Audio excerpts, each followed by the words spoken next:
I've been trying to tell you how dangerous it is for a woman to marry a man from another country. Case in point.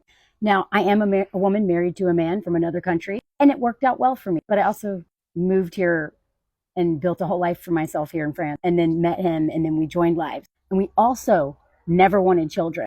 And that's a big part of this, y'all. So, okay, bear with me. I'm going to tie some stuff together. I actually don't know much about this couple. I don't care about them. Maybe it's because I'm Gen X and I never watched Game of Thrones. So, like, I didn't even know who she was. And this dude, like, the Jonas, I think I was in college when the Jonas brothers, I don't even know who they are. I just know their name. I don't know anything about this couple. Having said that, I have learned a whole lot about them because that's all anyone's talking about. And everyone keeps asking me to make a video about them. Here's some red flags. I'm going to get to the most important one in a minute. Shorter men tend to be really insecure. Nothing against shorter men, but some of them are so unbelievably insecure in me. We've talked about that before. And insecure men are the most dangerous people on the planet. But if he's not insecure about that, good, great. Then it's not a red flag. Another red flag. One of my mutuals has been covering this, predicted this, and used this as an example of a shut up ring. I'm pretty sure she coined that term. And I'm sure you're following her if you're following me, but she predicted all this because of the long engagement and because they broke up. They broke up right before they're supposed to get married. You had doubts? If they're having doubts, that's a big red flag. Long engagements are a big red flag, unless it's on her term. I'm actually all in favor of a long engagement if it's her. Because this idea that, like, it's him dictating how long the engagement is. If he is, like, dragging his feet, then that's, a huge red flag. But a woman has more to lose. And so I'm all for a woman. I have several friends who the husband, he was ready to get married and she knew she was going to marry him. But she needed more time. And it was just based on the woman always has more to lose with marriage.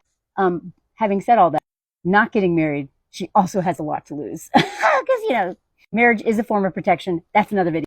This right here is concerning. In this Harper's Bazaar article, Jonas helped me overcome this phase of being very mentally unwell. I think he kind of saved my life in a way. That is not good, y'all. If you are really not doing well, you should not be dating. That's when you're going to make terrible decisions. Again, I don't know anything about this couple. This is just literally like quick research in terms of like why I'm not surprised about this based on what my mutuals have all been talking about. And I'm going to talk more about the international component in a minute. But I do find this disturbing that she was like, didn't have her period for a year, was super mentally unwell.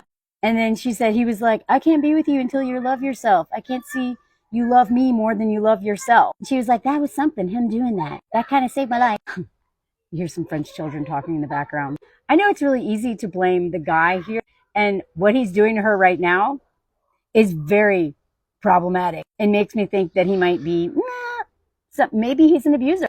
But this is what I try to focus on my channel also. It's not just like men suck, screw men. Nah. It's like, hey, y'all, because we are all conditioned under patriarchy, a lot of us have some really messed up ideas around love and centering men. And we have to do the hard work to undo that. Oh my God. And then it sounds like she also may have a lot of her own trauma. I mean, growing up in like Hollywood or whatever, like in the film industry, whether it's Hollywood or in the UK, for a teenager, that is an unbelievable amount of pressure. So she's probably got a lot of trauma from childhood and teenage years. And then if you also have like chronic codependency, like so many women do, especially if we were raised in homes with narcissists, king babies, alcoholics, and if those of us who have any kind of like inch mess in our story, you are set up to be screwed in relationships unless you do a lot of work. And then all of us, I'm convinced every woman has a lot of at least little t, if not capital T trauma with men, regardless of sexual orientation. Anyone who's had to deal with men and being a target of men has got a lot of trauma. And that's going to play out in your relationship. And then you have a whole system of patriarchy. And to deal with all that and the social conditioning of like, so look at it. I don't know. I don't really believe in love at first sight.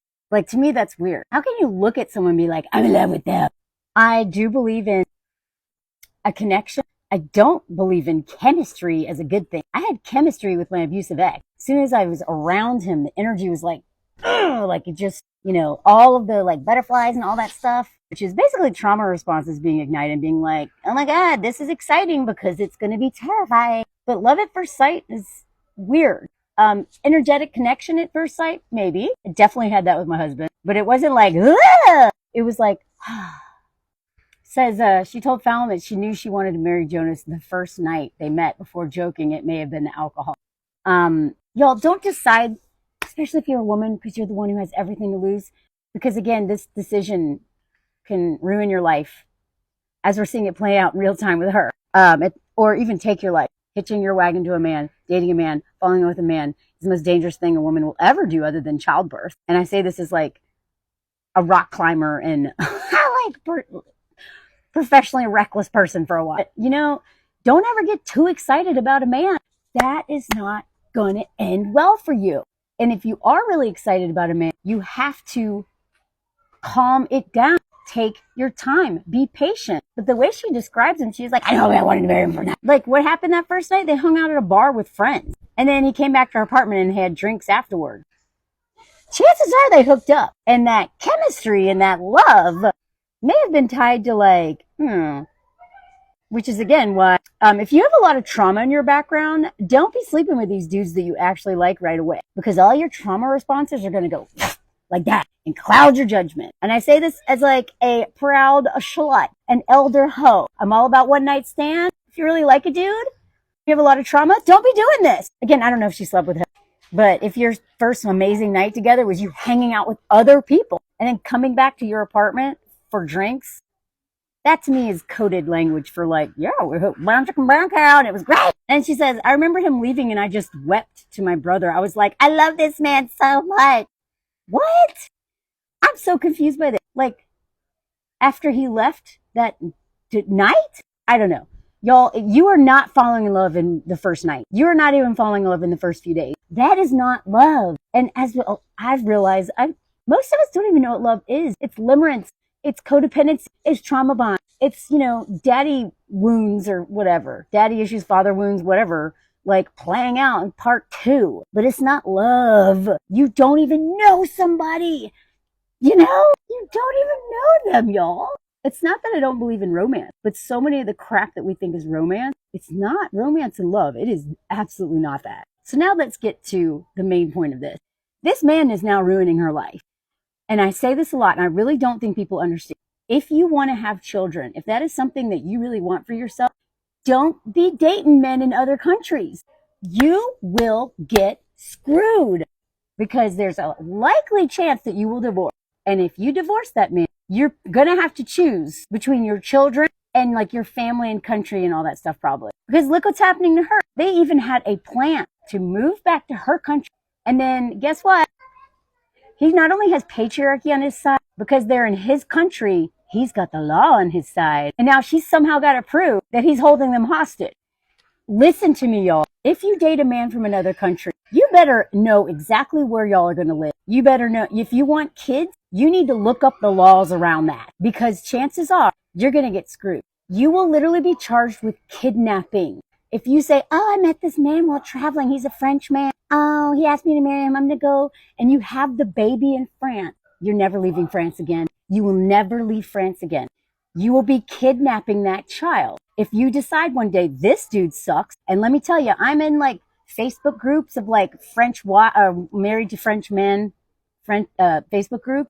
And I'm like horrified at the stories. So many women want the F out of this country. And they are stuck here forever unless they can prove abuse and unless they get permission from their husband they're divorced from or don't want to be with to take those kids. They either have to leave their kids or never go home. And that man is not going to let you take those kids back to your country because he knows he'll never see them again. And his in-laws are going to make sure those kids don't leave this country. You know what I mean? Y'all need to do your research. There is an international relationship the stakes are so high because of immigration, language, culture, all of these things that I've talked about a lot.